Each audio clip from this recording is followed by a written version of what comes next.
everybody, and welcome back to the Girly Girl Bookworm. So today I have my last 5 reads video for you, my first one of 2020.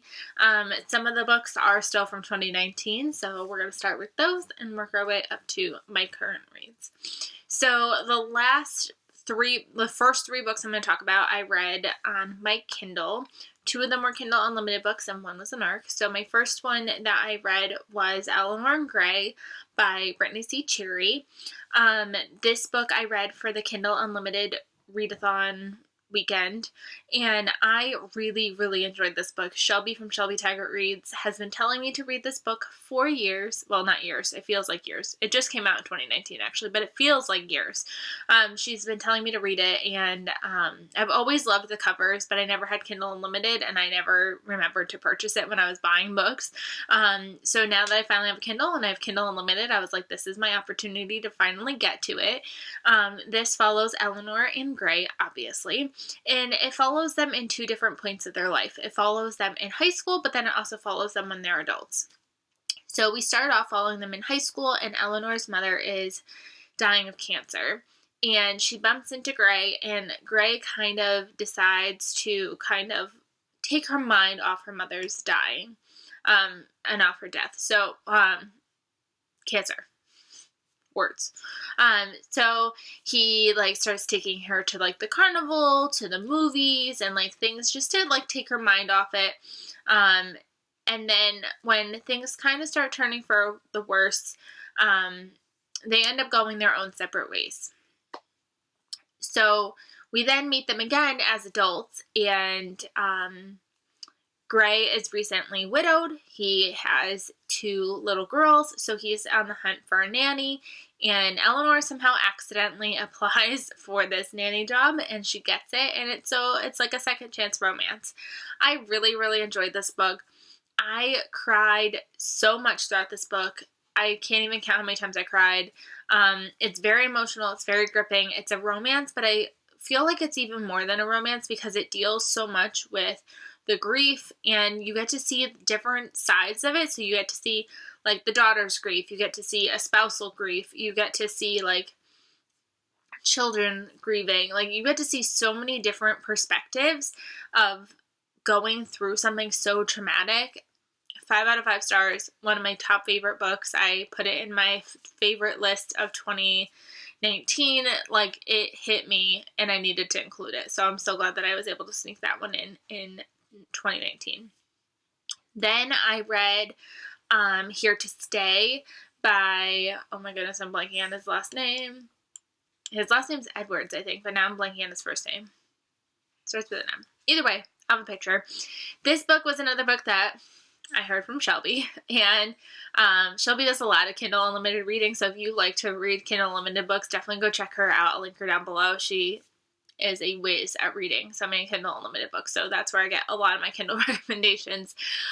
So Here to Stay was creepy. So it's about this guy, and he kind of has this brush with death, and he decides, you know what, I'm gonna live my life, and he meets this woman and almost marries her instantaneously, and they get home from their elopement, and his wife is like, hey honey, so my parents are moving back from France and they need a place to stay with my sister. Can they come live with us for a little bit? And he's like, oh yeah, sure, 2 weeks, whatever. They take over. These are the in-laws from hell. They were the most creepiest, cringiest people I have ever met. I was so uncomfortable reading this entire book. When I wrote my review for it, I was like, I don't know if the cringiness made me like it or made me hate it. So I ended up giving it 3 stars because I was so nervous. I was like, I don't know. This made me so uncomfortable that I don't know if it was a good uncomfortable or a bad uncomfortable. It was a ride. It was a journey. The twist at the end was good. So that's why I felt like it should get 4 stars, but I don't know. I'm just so creeped out by it that I gave it 3. It's a book that you probably need to read for yourself, for sure. And then after that, it was the end of the year, and I was trying to squish one more book in, and I ended up squeezing in The Poison Garden by A.J. Banner. I really wanted to get to the adults, and I just didn't get to it. But I squeezed this one in. This one came out in October of 2019. And so actually the first 3 books I read were all 2019 releases. So this one is about a woman, and she is married to this guy, and they kind of had a whirlwind romance as well. This is her second marriage, and she finds some things that she finds him in bed with another woman, pretty much, and it's literally like in the very first like page or 2. And it just kind of spirals into this craziness that, like, it's so hard. Like, I don't even know how to explain this book other than you don't know what's real and what's not real for a very long time. Our main character is very paranoid. She's a sleepwalker.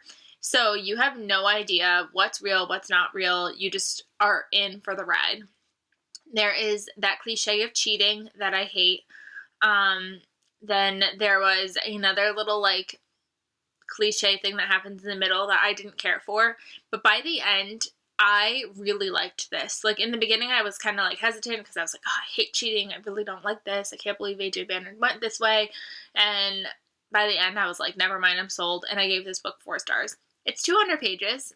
A.J. Banner does a really nice job of writing short books that you can get sucked into that kind of help you to, like, look past the not fleshed out parts and things like that. So, like, her book's pacing is very fast. And I've heard people complain that her pacing is a little too fast. But for me, I really like a book that I can just get sucked into, and it makes me look past all the little flaws of it. So I really enjoy A.J. Banner, and I'll continue to read books by her. So this book, like I said, I gave 4 stars. Then we hit 2020, and my first book of the year was Mr. Nobody by Catherine Steadman. I really, really liked Something in the Water. So then I was like, I bet you I'm going to love her newest book, and it was a flop. I got this book off of NetGalley, so thanks to NetGalley for providing me this e-arc to read, but I had too many issues with it. This is about a man who washes up on the shore. He has no idea who he is, where he's from, nothing. He's got memories of, like, he knows what cars are, so he, like, has things, like, he's aware of life, just not his life.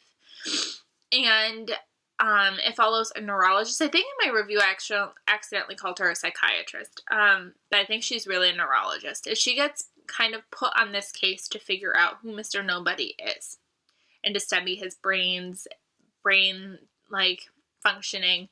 And she really kind of loves this look at amnesia and, like, is it a true amnesia? Is it make-believe amnesia? Like, she loves studying this. So the one issue is they call her and they're like, you need to come up here.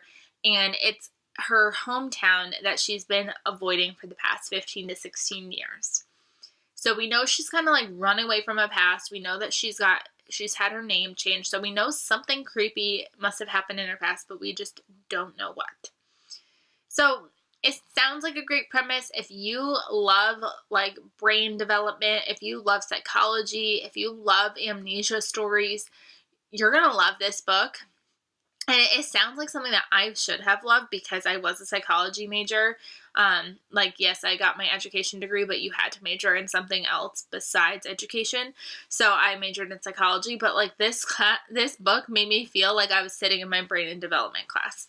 So I didn't really like that. It felt very info dumpy. It was very, very slow until you hit the end and it was like somebody, like, shot the gun and the horses started racing. Like, it was insane how fast the ending went. And it was so unbelievable. It didn't really make any sense.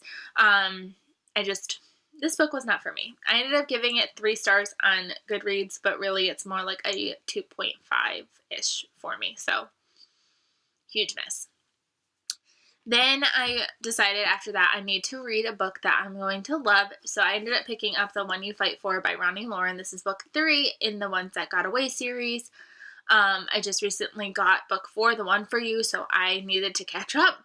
And I gave this book 5 stars. This book is really good. I still think book 2 might be my favorite so far. I think that one's my favorite romance. But Ronnie Lauren is not afraid to go there. This series is about a group of girls.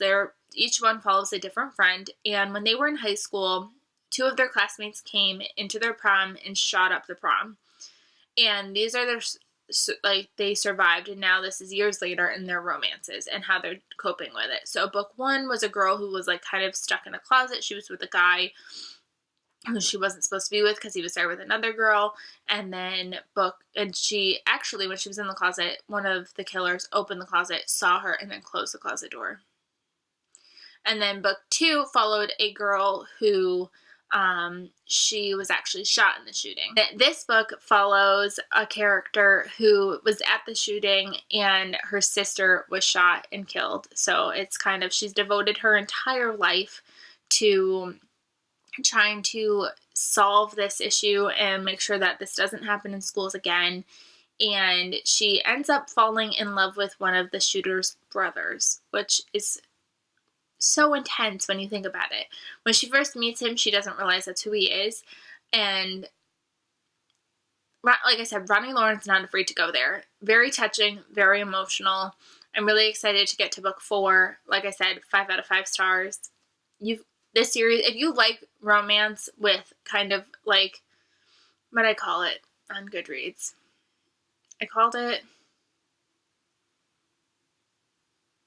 hard-hitting romances where it's more than just a romance. You should check out these books.